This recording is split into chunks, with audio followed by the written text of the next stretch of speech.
Buenos días, Unai Sordo, secretario general de Comisiones Obreras. Arrancamos una semana que podría ser clave. En unos días tendrá lugar una nueva reunión para reducir la jornada laboral en España. ¿Cuáles son sus expectativas?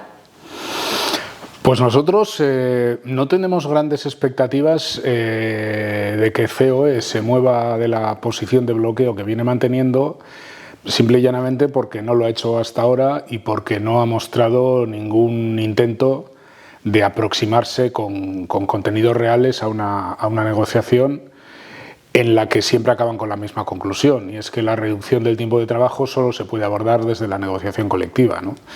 Entonces, si COE se mantiene en esas posiciones, creo que la reunión no va a dar nada de sí.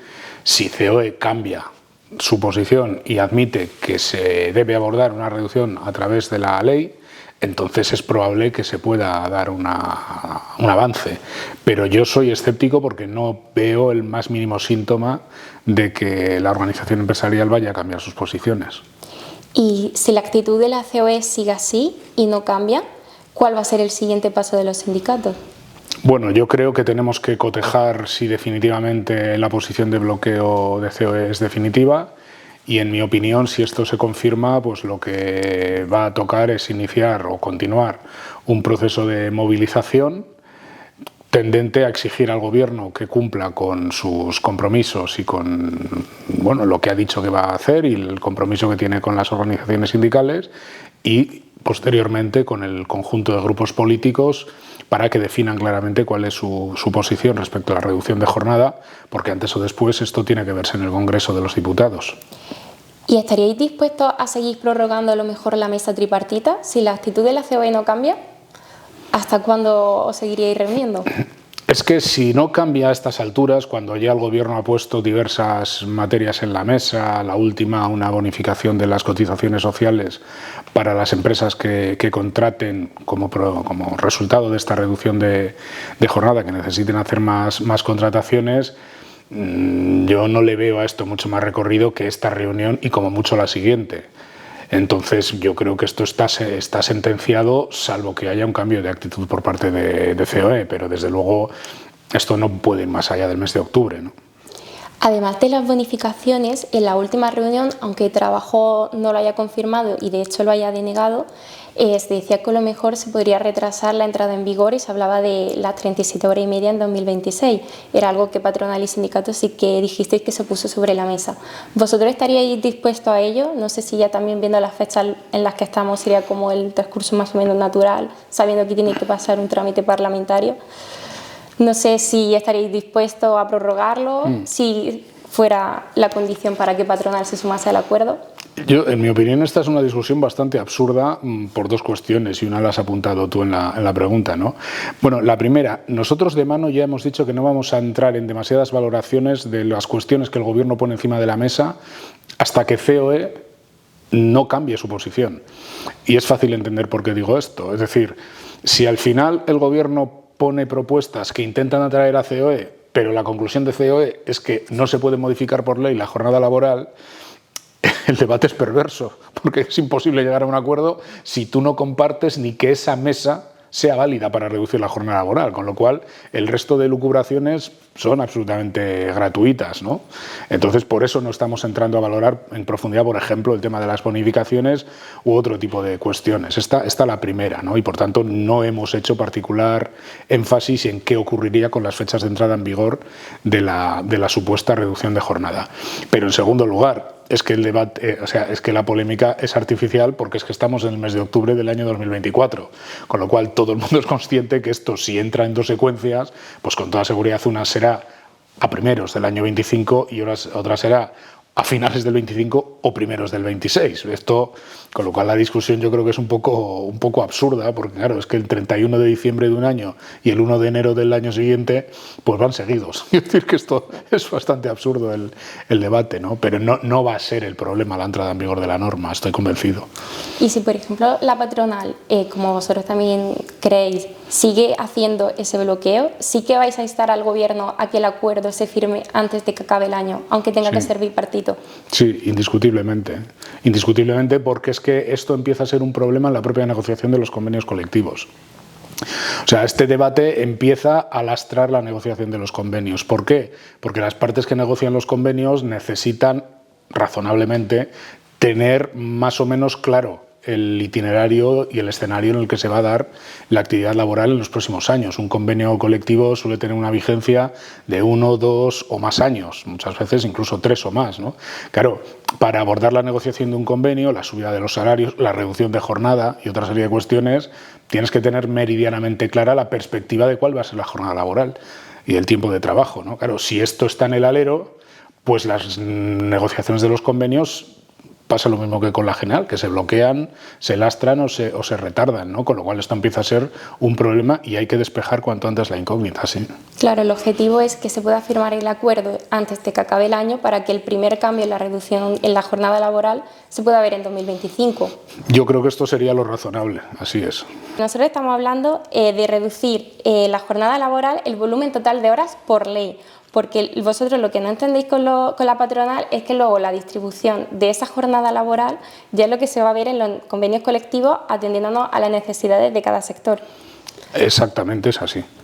Eso es lo que vosotros estáis teniendo el debate con patronal y no entendéis por qué ese bloqueo de que no se apruebe el volumen total por ley.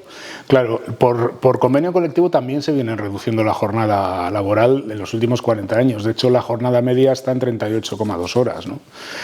Pero, como toda media, encierra realidades muy distintas, desde empresas que están en 37 o 35 horas y otras que están en las 40 legales, que son 1.800 y pico al año, ¿no?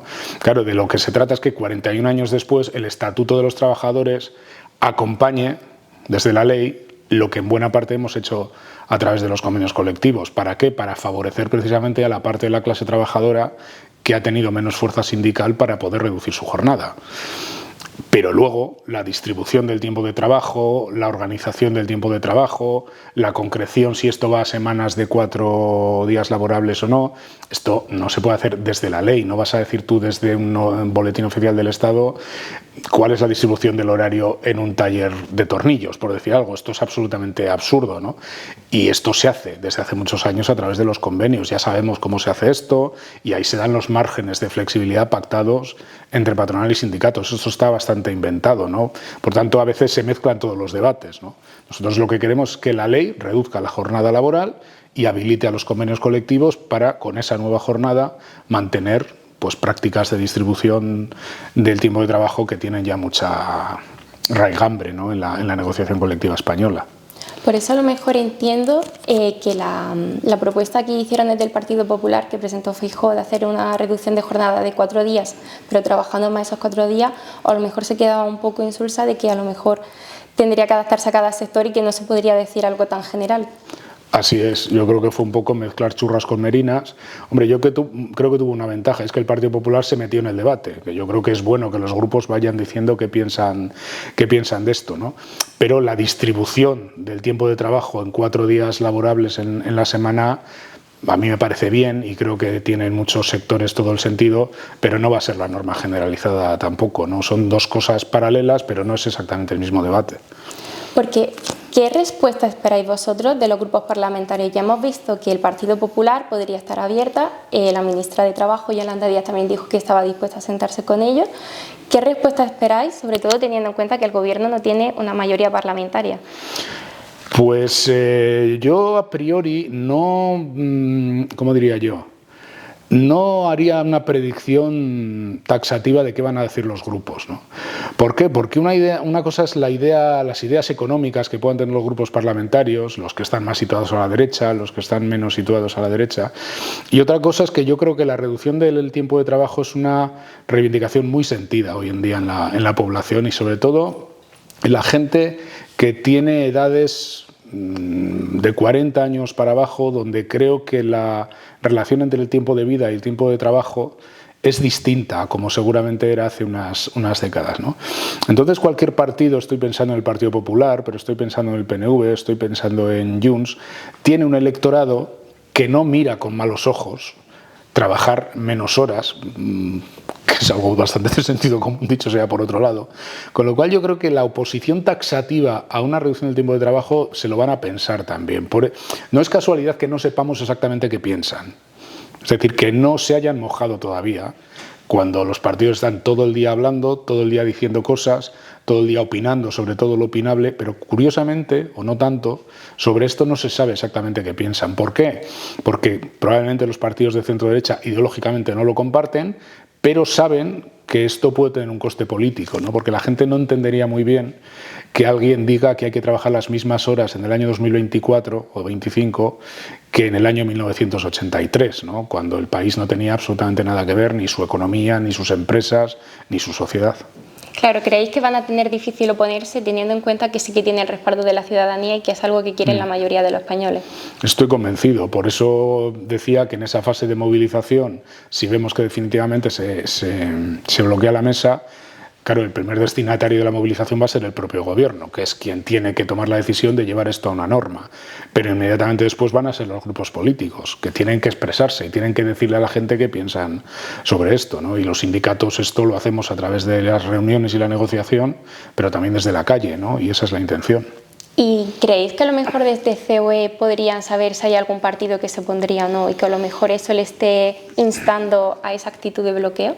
Yo creo que es más que probable que eso sea así, que COE tiene esta actitud de bloqueo porque piensa que sin acuerdo tripartito esto no sale en el Congreso, ¿no? Yo sobre eso solo dos comentarios. Primero, que sería bueno que los agentes sociales pusiéramos en valor nuestra autonomía y negociáramos las cosas más allá de que luego pensemos que nos favorecen o nos perjudican las mayorías parlamentarias, que siempre son coyunturales, ¿no?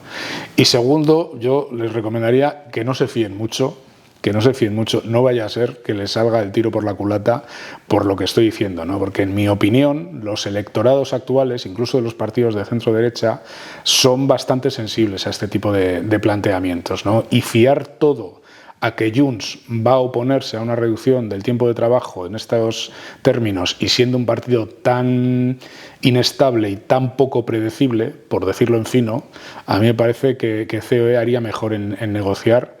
Pero claro, negociar presupone darle a la mesa la legitimidad para abordar esto, porque si no es que estamos en el punto de salida. Claro, primero que lo que hablábamos antes, que primero quieran fijar por ley que se establezca ese volumen de oro, que se reduzca. Es. Y bueno, estamos teniendo una mesa de diálogo social, que es la reducción de jornada, y la semana pasada se anunció de que desde la Seguridad Social querían abrir otra para reformar la incapacidad temporal. ¿Cuál va a ser vuestra postura y sobre todo con esa baja laboral flexible que está empezando a ser un poco polémica? ¿Cómo lo veis vosotros?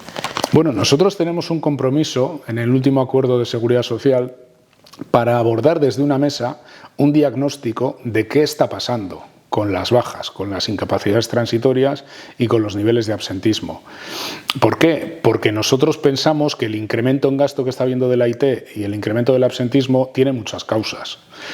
Y aquí se está trazando con brocha muy gruesa. Y hay que saber qué está pasando exactamente, porque si no haces un buen diagnóstico de lo que pasa, pues malamente vas a poder poner remedio, ¿no? Nosotros tenemos bastantes intuiciones de lo que está pasando, más que intuiciones porque lo vemos en las empresas. Pero claro, esto hay que contrastarlo con datos, ¿no? Nosotros pensamos que lo que está pasando es que se están alargando muchas bajas porque hay demoras en la atención sanitaria primaria y especializada. El deterioro de la sanidad pública es un problema y tiene al final efectos en la mayor duración de las bajas. Seguramente se están incrementando de una forma importante las enfermedades psicosociales y habrá que ver si no tiene que ver mucho con el tiempo de trabajo, con el estrés por la acumulación de tiempo de trabajo. Seguramente el hecho de que no haya una política suficientemente ambiciosa de cuidados hace que las personas que tienen dependientes a su cargo, sean niños, personas mayores o dependientes en general, a veces esto sea incompatible con los horarios de trabajo y esto acabe llevando a un porcentaje X de las actuales bajas, sobrecargas de esfuerzo que dan pie a lesiones musculoesqueléticas y otro tipo de cosas. Hay que hacer un buen diagnóstico para saber qué es lo que está ocurriendo, ¿no? Porque si metemos todo en el saco del absentismo, mezclando permisos retribuidos, con horas por crédito sindical, con vacaciones, claro, y todo eso lo llamamos absentismo, no hay quien analice, porque eso es mezclar churras con merinas y es lo que está haciendo COE y muchos de los estudios de investigación que dicen que el absentismo está disparatado, ¿no? Claro, lo que hay que hacer es un buen diagnóstico que explique por qué el gasto en IT se ha incrementado un 17% en lo que llevamos de año.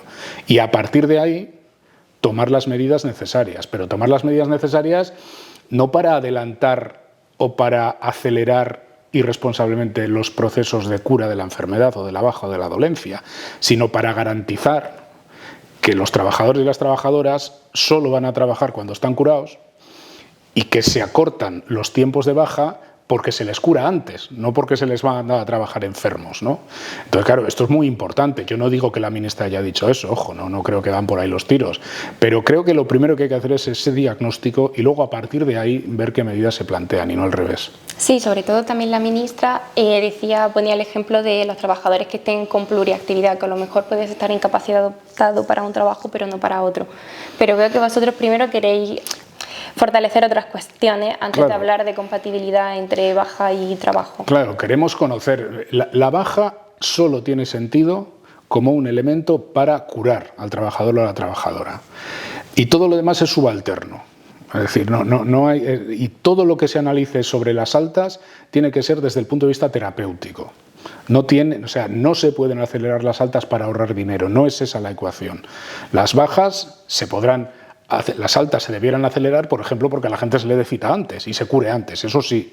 Entonces, ese es el tema. Luego, otras cuestiones, determinadas bajas que en un determinado momento pueden facilitar la curación, el hecho de una incorporación paulatina al puesto de trabajo, es una cuestión médica, es una cuestión terapéutica, pero ese no es el problema y el foco no puede estar ahí situado. El foco tiene que estar situado en cómo mejoramos la atención sanitaria a la gente para evitar la demora injustificada de procesos de recuperación, pero no por la economía de España o por la empresa, sino por el trabajador y la trabajadora. Es que nadie quiere estar semanas de baja porque resulta que han tardado 3 meses en darte una cita para curarte una rodilla que te rompiste jugando al futbito, por decir algo, en una baja por contingencia común, ¿no? Entonces, yo no cambiaría el orden de los factores y no metería elementos que distorsionen una cuestión que es muy profunda y muy multicausal, como cualquiera se puede imaginar, ¿no?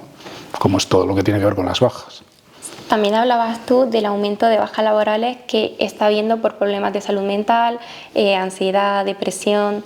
Precisamente, volviendo a la reducción de jornada, una de las medidas que vosotros queríais abordar era el refuerzo del registro horario para que se cumpla esa reducción de jornada y luego también muy importante con esto el derecho a la desconexión digital, que se hablaba de reforzarlo.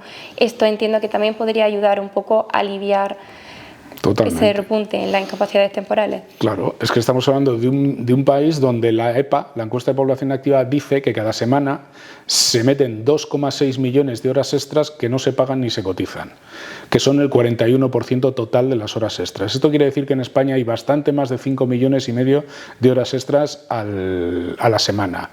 En España hay un montón de trabajadoras, sobre todo a tiempo parcial, cuya distribución horaria a veces les lleva a no poder organizarse la vida a una semana vista.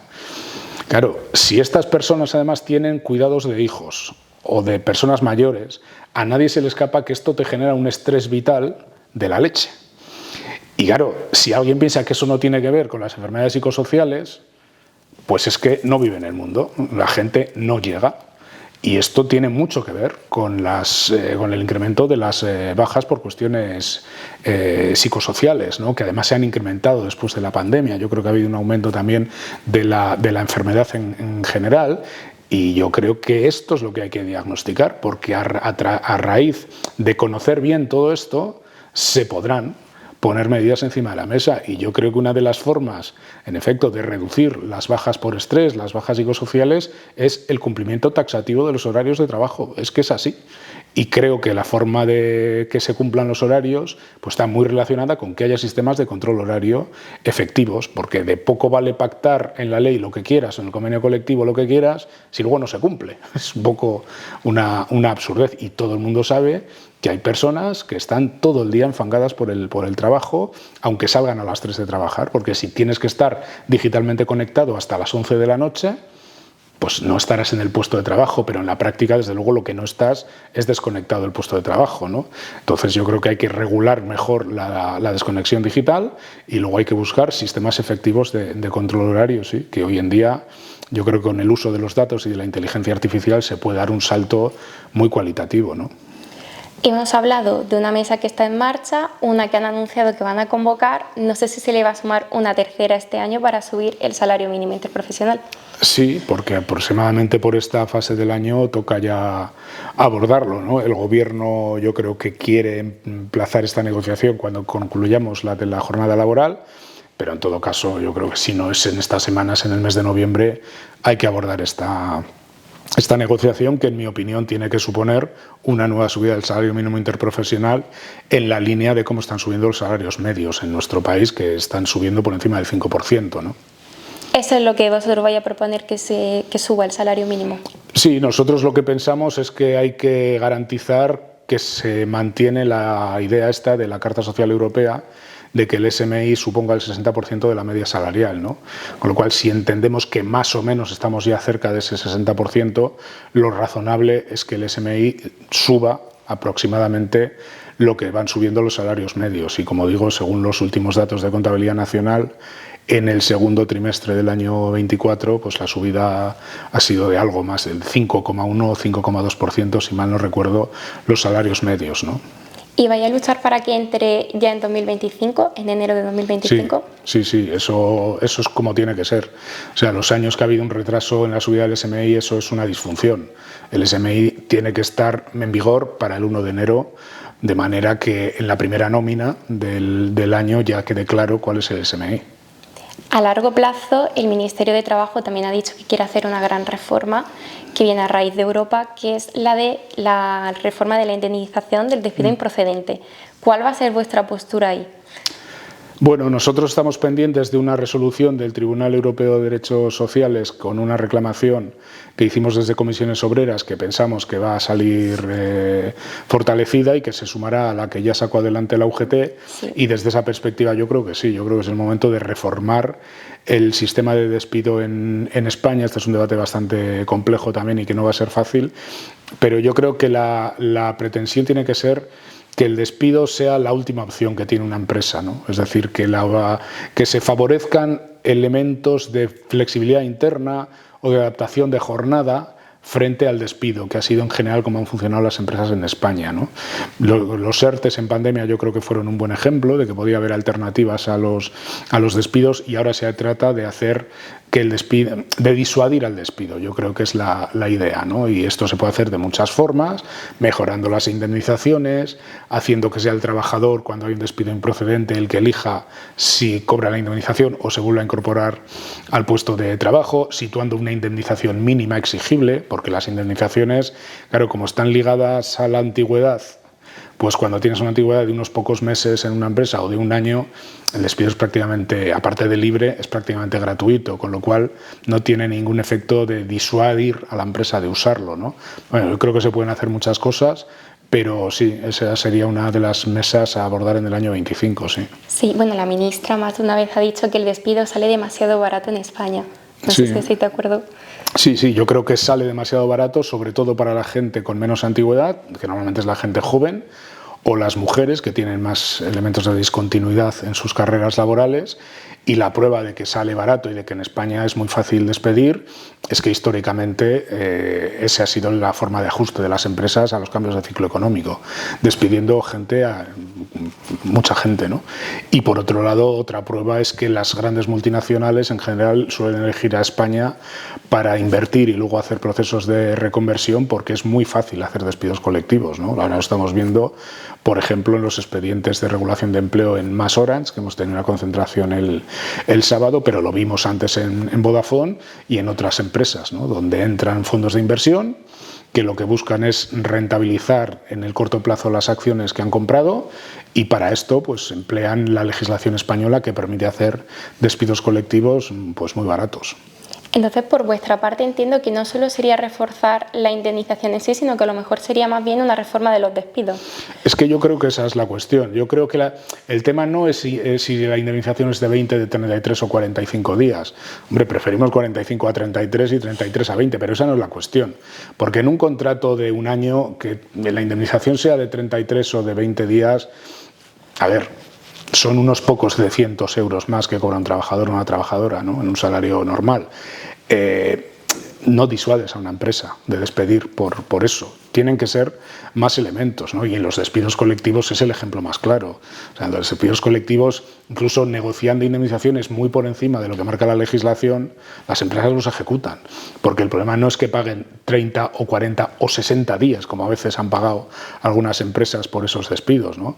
El problema es que no están obligados a tomar medidas alternativas de planes sociales, reinversión, una mínima responsabilidad social por parte de las empresas, ¿no? ¿Por qué?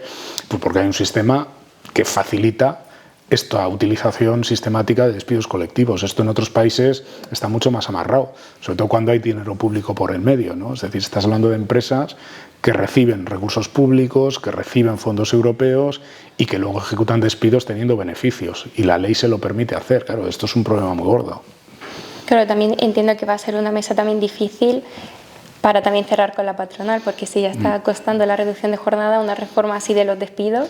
Hombre, esta es una reforma muy difícil en lo social, en el terreno del diálogo social y en el terreno político.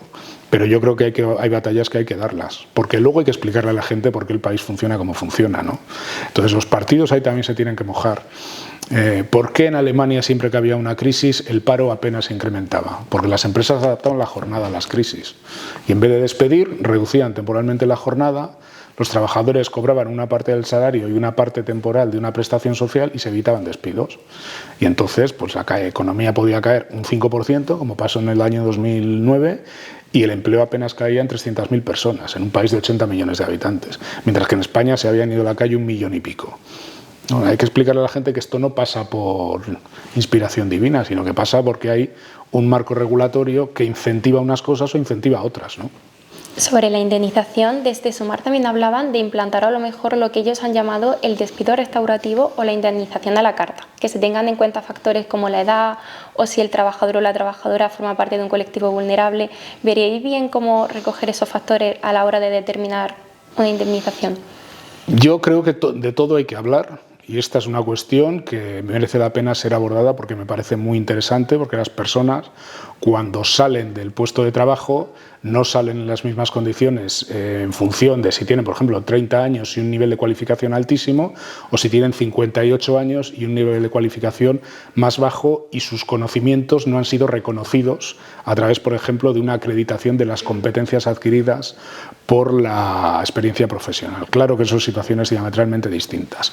Lo que pasa es que hay situaciones diametralmente distintas que hay que abordarlas también desde las políticas de empleo y desde las políticas públicas, que no se arreglan desde la indemnización con despido. Es decir, yo creo que esto es más complejo que decir, vale, al que sale con 58 años una indemnización y al que sale con 28 otra indemnización. Bueno, eso se puede abordar, pero yo creo que el tema es más complejo y una cosa es la política laboral de indemnización y otra cosa son las políticas sociales. No vayamos a confundirlo todo y bueno, pero me parece un debate también de mucha enjundia, sí. Siguiendo con la actualidad laboral que hemos visto, desde Bruselas han abierto un expediente a España por no cumplir con la Directiva Europea de Conciliación.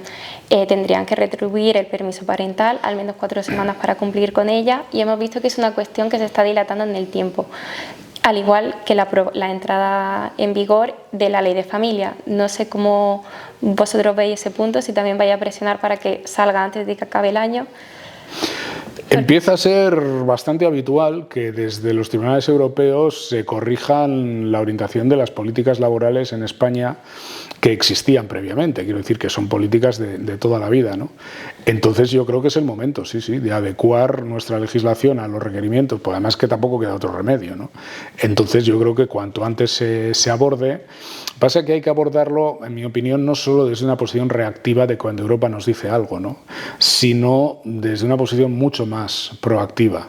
España necesita reformular su contrato social, no solo recuperando la calidad de los servicios públicos clásicos, sino haciendo una apuesta decidida, una estrategia de país en todo lo que tiene que ver con la política de cuidados y conciliación, que yo creo que es la gran pata del modelo social que ha quedado desasistido, no solo en España, sino en todo el mundo. Lo que más lastra las carreras profesionales de las mujeres en realidad es la feminización de los cuidados. Eso es lo que explica casi todas las brechas salariales y de pensiones que hay en España, ¿no?